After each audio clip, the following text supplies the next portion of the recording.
Chapter 14. The Winged Monkeys. You will remember there was no road, not even a pathway, between the castle of the Wicked Witch and the Emerald City, when the four travelers went in search of the witch. She had seen them coming, and so sent the winged monkeys to bring them to her. It was much harder to find their way back through the big fields of buttercups and yellow daisies than it was being carried. They knew, of course, they must go straight east, toward the rising sun, and they started off in the right way. But at noon, when the sun was over their heads, they did not know which was east and which was west, and that was the reason they were lost in the great fields. They kept on walking, however, and at night the moon came out and shone brightly. So they lay down among the sweet-smelling yellow flowers and slept soundly until morning, all but the Scarecrow and the Tin Woodman. The next morning the sun was behind a cloud, but they started on, as if they were quite sure which way they were going. "If we walk far enough," said Dorothy, "I am sure we shall sometime come to some place."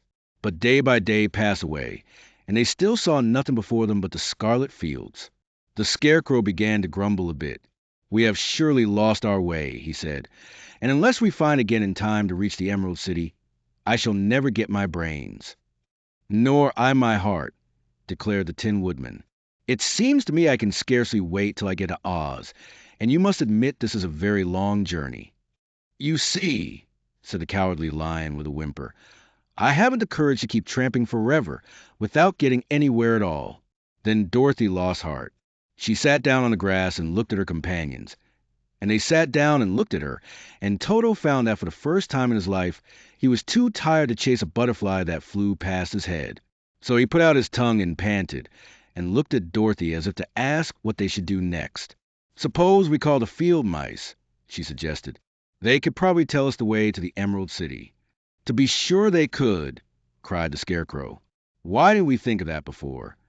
Dorothy blew the little whistle she had always carried about her neck since the Queen of the Mice had given it to her. In a few minutes they heard the pattering of tiny feet, and many of the small gray mice came running up to her.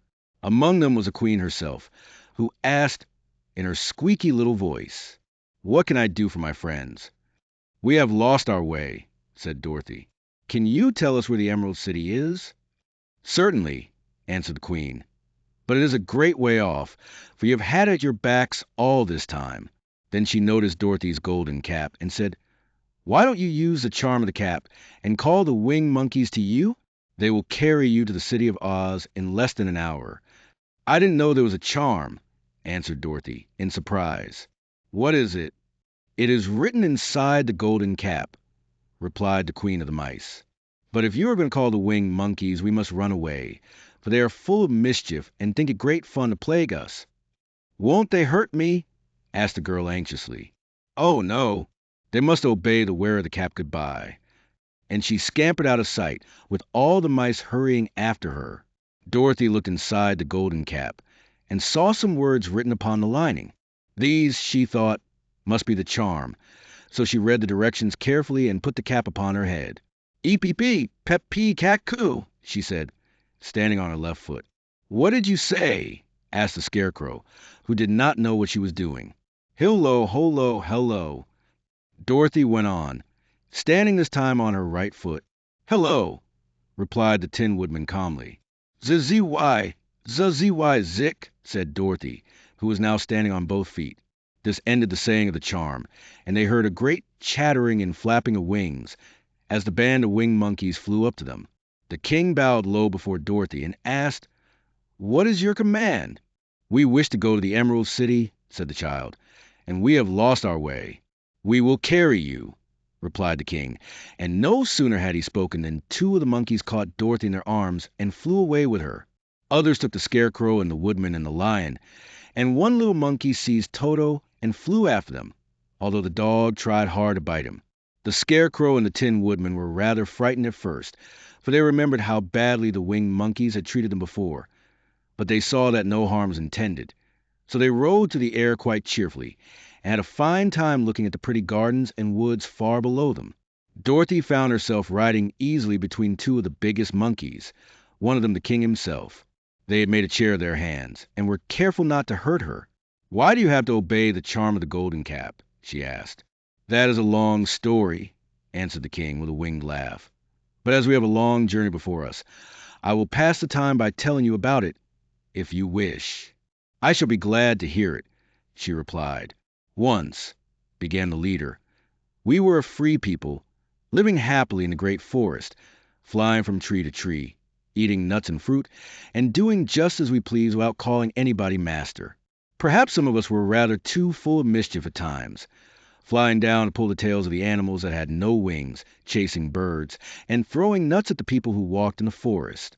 But we were careless and happy and full of fun, and enjoyed every minute of the day. This was many years ago, long before Oz came out of clouds to rule over this land. There lived here then, away at the north, a beautiful princess, who was also a powerful sorceress. All her magic was used to help the people, and she was never known to hurt anyone who was good. Her name was Gaelette, and she lived in a handsome palace built from great blocks of ruby.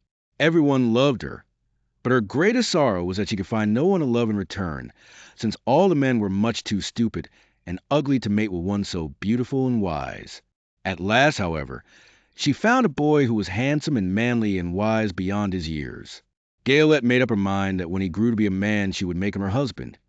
So she took him to her ruby palace and used all her magic powers to make him as strong and good and lovely as any woman could wish. When he grew to manhood, Quilala, as he was called, was said to be the best and wisest man in all the land, while his manly beauty was so great that Gaelette loved him dearly and hastened to make everything ready for the wedding. My grandfather was at that time the king of the winged monkeys, which lived in the forest near Gaelette's palace, and the old fellow loved a joke better than a good dinner. One day, just before the wedding, my grandfather was flying out with his band when he saw Quilala walking beside the river. He was dressed in a rich costume of pink silk and purple velvet, and my grandfather thought he would see what he could do. At his word, the band flew down and seized Quilala, carried him in their arms until they were over the middle of the river, and then dropped him into the water. "Swim out, my fine fellow," cried my grandfather, "and see if the water has spotted your clothes." Quilala was much too wise not to swim, and he was not in the least spoiled by all his good fortune. He laughed when he came to the top of the water and swam into shore. But when Gaelette came running out to him, she found his silks and velvet all ruined by the river. The princess was angry, and she knew, of course, who did it. She had all the winged monkeys brought before her, and she said at first that their wings should be tied, and they should be treated as they had treated Quilala, and dropped in the river. But my grandfather pleaded hard, for he knew the monkeys would drown in the river with their wings tied, and Quilala said a kind word for them also, so that Gaelette finally spared them, on condition that the winged monkey should ever after do 3 times the bidding of the owner of the golden cap. This cap had been made for a wedding present to Quilala, and it is said to have cost the princess half her kingdom. Of course, my grandfather and all the other monkeys at once agreed to the condition, and that is how it happens that we are 3 times the slaves of the owner of the golden cap, whosoever he may be. "And what became of them?" asked Dorothy, who had been greatly interested in the story. "Quilala being the first owner of the golden cap," replied the monkey, "he was the first to lay his wishes upon us. As his bride could not bear the sight of us, he called us all to him in the forest after he had married her, and ordered us always to keep where she could never again set eyes on a winged monkey, which we were glad to do, for we were all afraid of her. This was all we ever had to do until the golden cap fell into the hands of the wicked Witch of the West, who made us enslave the Winkies, and afterward drive Oz himself out of the land of the West. Now the golden cap is yours, and 3 times you have the right to lay your wishes upon us." As the Monkey King finished his story, Dorothy looked down and saw the green, shining walls of the Emerald City before them. She wondered at the rapid flight of the monkeys, but was glad the journey was over. The strange creature set the travelers down carefully before the gate of the city. The king bowed low to Dorothy, and then flew swiftly away, followed by all his band. "That was a good ride," said the little girl. "Yes, and a quick way out of our troubles," replied the lion. "How lucky it was you brought away that wonderful cap."